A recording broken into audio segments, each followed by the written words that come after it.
over an open fire. This is Banga and Starch, a classic of the Urhobo people of Delta State. Lastly, we have Onunu, a plantain-based swallow of the Izon people in South Nigeria. We are eating it with fisherman soup popular throughout this whole region. And of course, we don't forget the jollof rice. This is popular everywhere in Nigeria. I think what makes Nigeria so great is the diversity of all the different people coming together. These beautiful ethnic groups living side by side, sharing culture and cuisine is what makes Nigeria such an amazing country to visit. Nigerians should be so proud of that cultural heritage, as there is so much more that unites than divides them.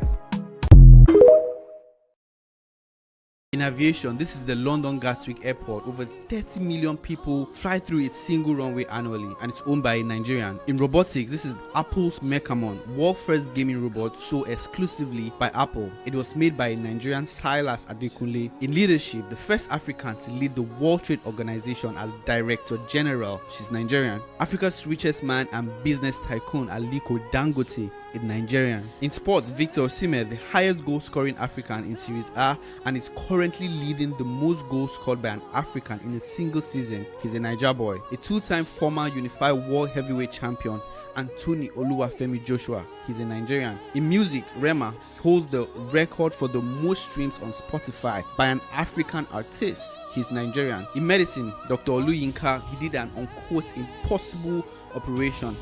He's Nigerian. In tech, Africa's most valuable fintech organization, Flutterwave, has an evaluation of over $3 billion and was founded by, of course, a Nigerian. In food, Hilda Basi of Nigeria holds the Guinness World Record for the longest cooking time, 93 hours 11 minutes.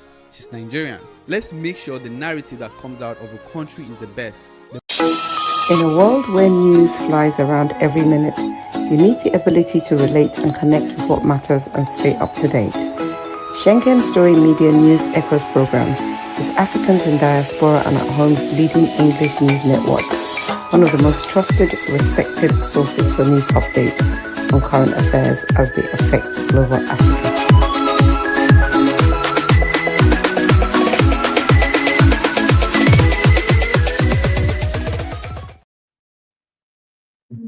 George, welcome back. George Femi, welcome back. Yes. We're talking about the situation, what just happened in Kebbi State. Kebbi State is north of Nigeria. The girls were abducted. We had this update that 2 of the girls have escaped from the captivity. And we also heard that our Vice President Shetima is visiting there today.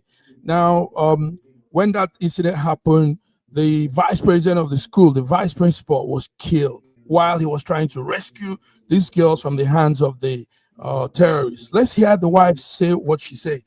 She's speaking in Hausa language anyway, but we'll kada ku dauke ta sun ka ja ta sun ka hito bayan sun hito na bude kofar baya na hita ko da na hita na yi tahiya na duba gehen katanga su ne zagaye gehen katangan nan nazo zan taka da ni in hita sun ka gyara bindiga ina yin haka na gane su na juyo baya na dawo ta gehen gidan ga guda na zo zan taka da ni in hita sun ka gyara bindiga na juyo na dawo cikin gida daga ni sai daure gaba ban da dan kwali ban da takalma na hito ko da na hito sun.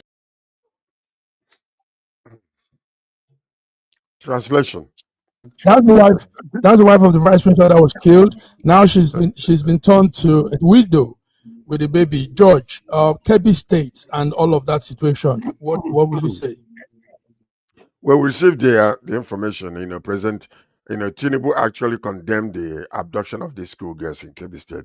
He's describing it as a heartless terrorists, and has directed Vice President Kashim Shettima to visit the state to console, and condole with families, and assures them of swift rescue efforts. So that's really one of the major issues, because I know that he's going to he's being attacked about, oh, you're traveling outside of the country when you have such an emergency. But that's why the vice is there. Tinubu expressed deep sadness and receiving full military briefing. After receiving full military briefing about this whole entire kidnapping saga, so he understood that Brigadier Musa, Uba, and other soldiers in Bono, they were also killed during the insurgency. So what we're seeing here is a continuous attack on innocent lives by these Islamic militants. The president lamented over this situation, over the abduction. And I mean, I think this man, given the opportunity locally, internally, he's dealing with a lot of issues. Let me tell you that. Number one, most of the people that are being sent after these other people are they I would say that most of them, they sympathize with the terrorists, whether it's open or not.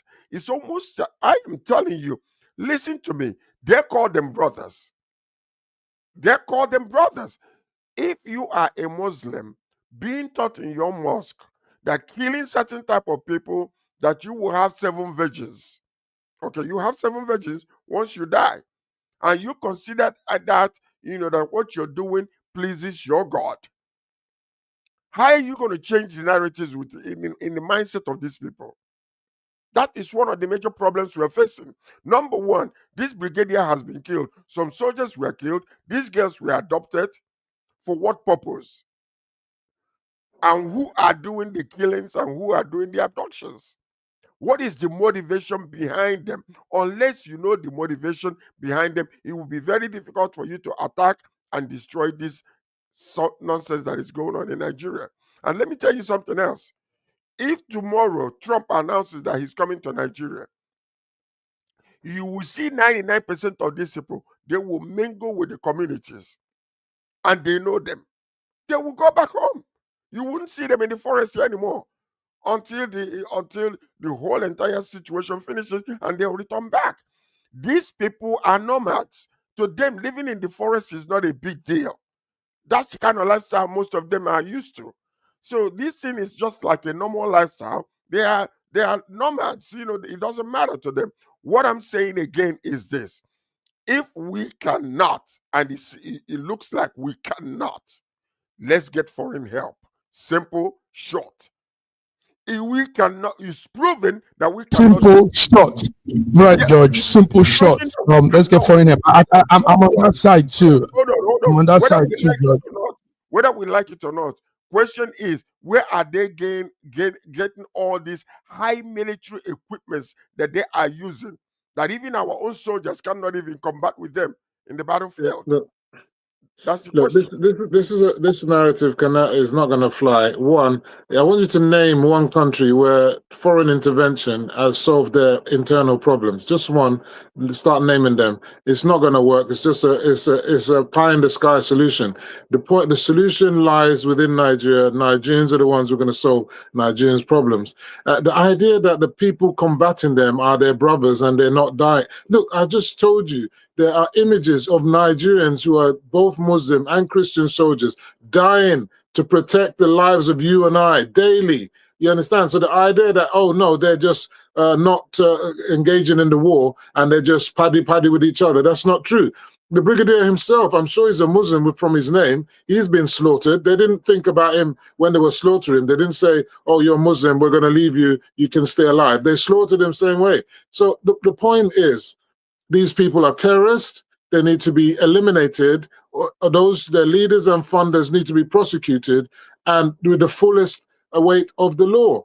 And this must go for all terrorists, not just because they're Muslims. If you're a Christian and you're a terrorist, like Mazi and Nnamdi Kanu in the southeast, you must face the law and be prosecuted. If you're Shekau or whoever you want to call yourself, you must be prosecuted and eliminated if necessary. The thing is, Shekau has been eliminated anyway, and many of those ISWAP people have been eliminated. And we've got many incidences. I mean, I think there was a terrorist funder who escaped from Koje prison was recently arrested again. He was the same mastermind between I think there was a church attack, and also there was in Urumi, the bank robbery in Urumi. So he's been apprehended. So look, it's not to say. The thing is, the effort must be more, but we're in a situation where government funds are very minuscule.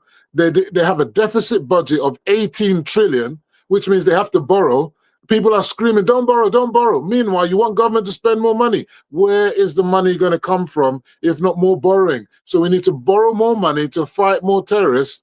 You understand? And some people even say that the military situation is like a self-propelling thing, that people are profiting from the war against terrorism. So there's so many complexity. No one's going to fly in from America or anywhere for that matter. I go to Mali, the French tried it, they failed. Go to Niger, the French tried it, they failed. The Russians are there, they're failing. There is no country on this planet where you're going to come in from outside and solve internal problems, especially in a vast country the size of Nigeria. You know, you're not going to find these terrorists, and it's going to be like finding a needle in a haystack. So you can kill some, you can kill one or two, yes, but you're not going to kill them all. All right, man. Let's go to other topics. Let's go to other issues. Yeah, I just wanted to ask him a question. Femi, it's proven that we cannot fight this insurgency on our own terms, with our own weapons. It's already there.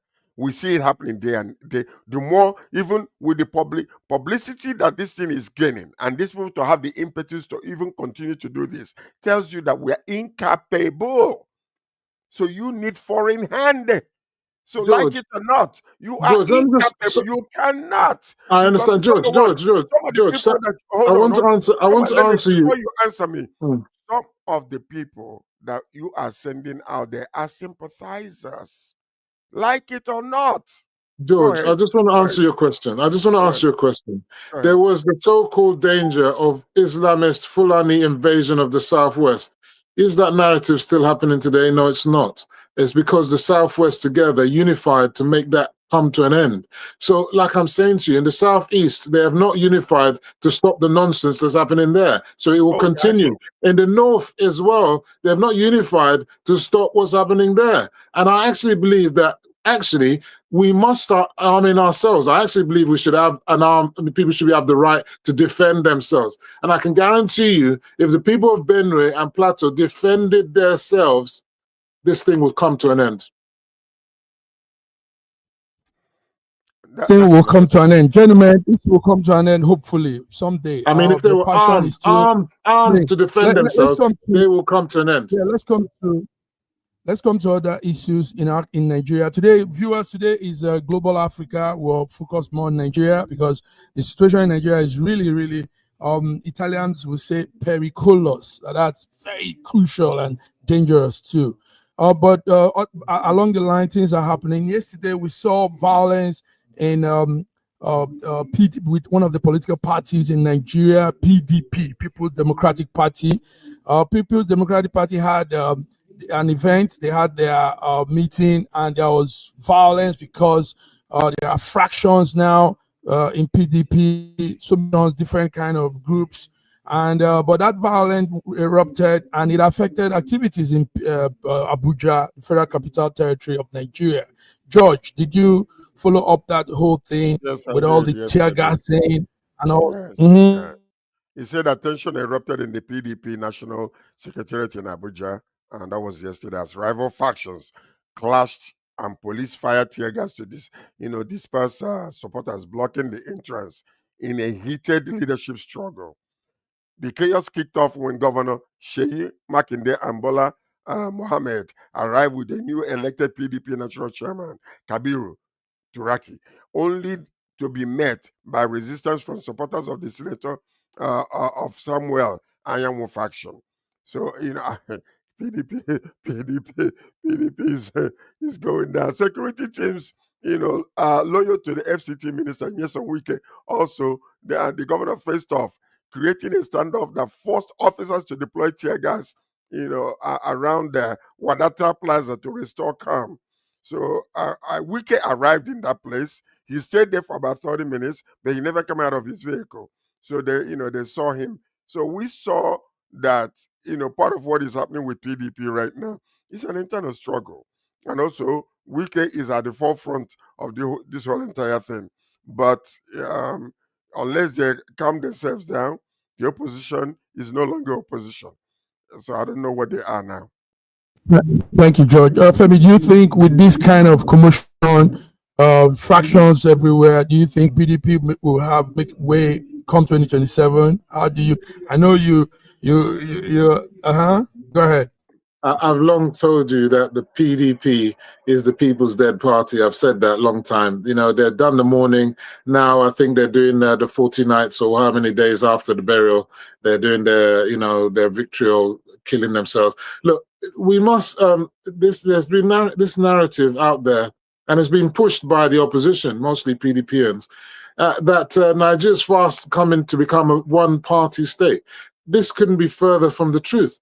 There are 18 political parties, as far as I remember, 18 political parties. They will be on the ballot in 2027. So it's not a one-party state. The thing is, PDP was there for how many years? 16 years. They had 33 governors at one stage. No one at that time was screaming it's a one-party state. They were even telling us that they were going to rule Nigeria for 60 years. 60 years, they said. In the end, we can see that that was all fabulousness and nothing happened there. So at the end of the day, what APC must be wary that they don't fall into the same trap as what happened with PDP. Power is not inevitable, it's not guaranteed. You have to perform. Now, the opposition themselves, they need to unite around and make themselves into a viable opposition. Since the 1960s, progressives and people have never united around to get over power. Now, what happens is that they're always fighting themselves, whether it was Zeke and Owl, whether it was whoever else, they're always at each other's throats instead of uniting. It was only when APC decided to say, you know what, we need to unite, CPC, APC, APGA, and all of them, that they became a viable opposition to PDP. Now it's time for your party, ADC, PDP, remnants, Labour Party, and so on, to unite. But guess what? They can't even. They thought they would come together under ADC, and now they're still a headless chicken. There's no momentum of ADC. No governor has decamped to ADC. No legislators decamped to ADC. ADC is a busted flush. There's no momentum there. And Labour Party is in comatose. PDP is dead. So that even this SDP, they got wahala, and NM people have got wahala. Until they unite and rally against who? They're going to rally together for Peter Obi. Peter Obi that couldn't even win his own ward in the last Anambra state governorship election. He couldn't, not even his ward. He couldn't even win his polling booth. So that's the person we're going to rally around as our opposition. Well, let me add that more. Those guys are not serious. When you give the information, don't say things you probably don't know. You're not following ADC. We've had several governors. They're not going anywhere. You're not going anywhere. You can talk freely for your party. Talk for them. Everything I've said has been factual. There's nothing I've said that was not factual. Okay, let's go to some international news, George. Let's go to some international news. Our time is right. Yes. Let's see this clip before we come to the story. Let's see this.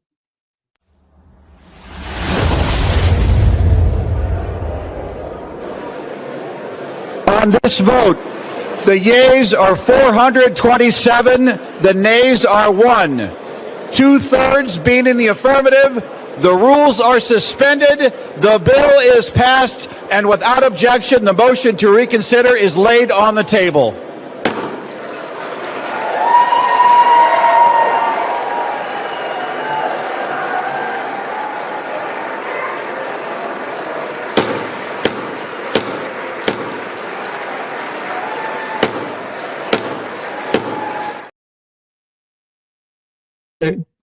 Yes, what you just saw, viewers, is these are the moment when the floor erupted with cheers as the United States House votes to release the Epstein file. Now, what that means is a lot of things will be opened up, but what we know is that Trump still has the authority to the release. He still has to make the final say, but that's the House there, except one House of Rep member that chose not to say yes. And George, you think this file will explain a lot of things? What do we hope to see in the coming weeks by the time? Okay. This whole entire saga will end up in nothing. Did you hear what I just said? It will end up in nothing. Long enough time for them to change whatever that needs to be changed. not long enough time for them to remove whatever that needs to be removed, long enough time for them to shift whatever that needs to be shifted, and it is already done. So whether we like it or not, let the files be open. It will end up in nothing, because if there's anything they're fighting against, is for an individual to be extricated from this whole entire thing. If there's anything criminal against him that will malign him or bring him shame, it's already been changed. So the point we are making is, we have seen it happen again and again. It will come to pass and nothing will come off of it, because the only reason why it's being delayed is simply because of Trump's involvement in it. And Trump is not going to sit and allow something that will come and destroy him and destroy his presidency and his image to continue to fester. So Epstein's files, he will sign it and it will be opened. Now, whether you're going to argue, oh, they removed this, or they changed this, or they erased this, or that is the next thing. So can you prove it? That's the next question. But as for the files, they are ready for the public, and it's going to come out because Trump will sign it. Why is that?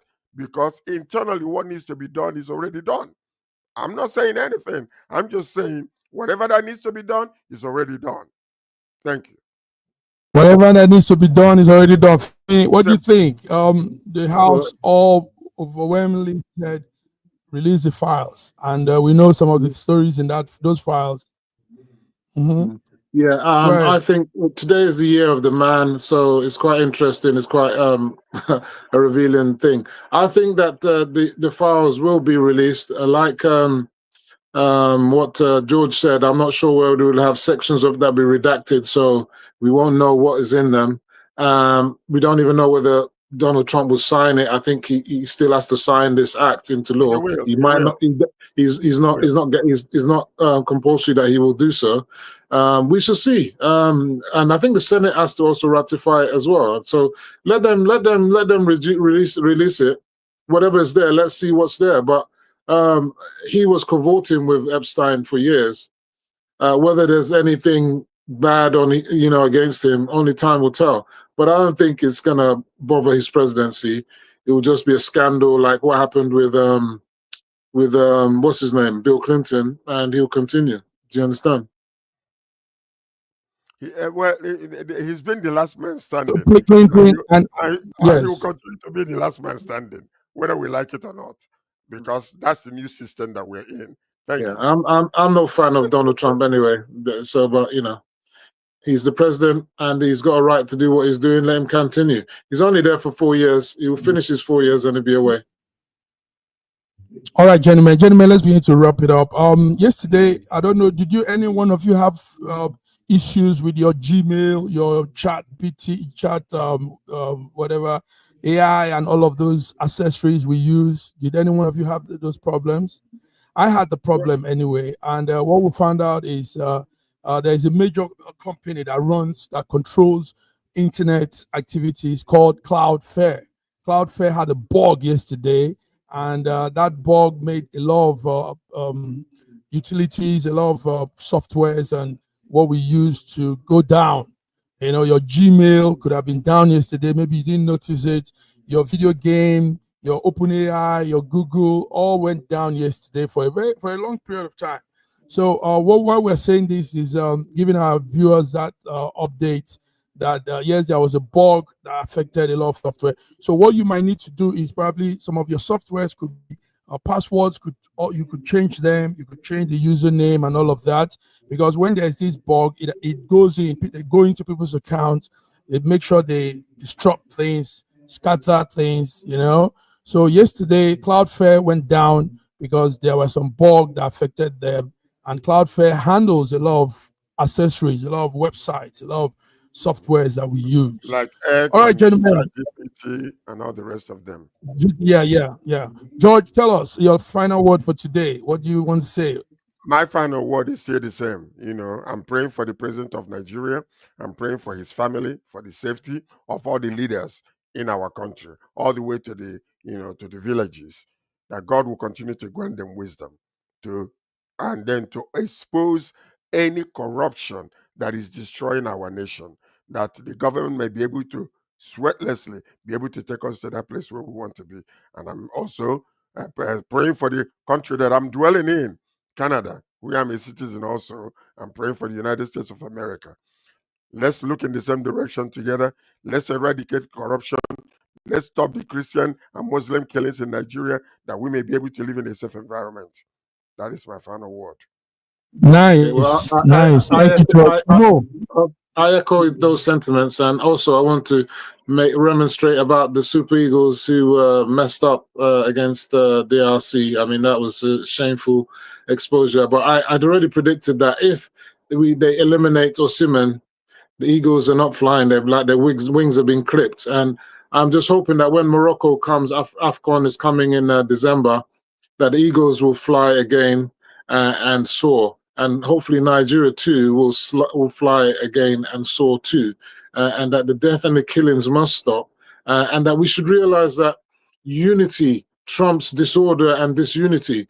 All the energy that people are spending on scatter Nigeria, if they spend half of that on unifying the country, Nigeria would truly be a great place to live and be. Wow, gentlemen, great. Viewers, this is it. Wednesday hump day, the 19th of November. We've come here. George from Toronto, Canada. Femi Oke, conveyor of the Better Niger from London, UK. Guys, thank you. And we'll be here Friday, but we'll be here tomorrow. Tomorrow, we want to just watch what the House of Rep in the United States will be about Nigeria and the security. Okay. So if you have that time, be with us. Also, tomorrow, Mazin Amdekano's judgment is tomorrow. We've got to look out for that too. Yeah, let's look out for that. Femi, you keep your eyes on that for us. Let's know what the verdict will be on him. Yes, a lot of occurrences around the world, and SSM is here to keep you guys updated. So till we come again, have a beautiful hump day. See you guys in other program. Bye bye. Bye. Bye.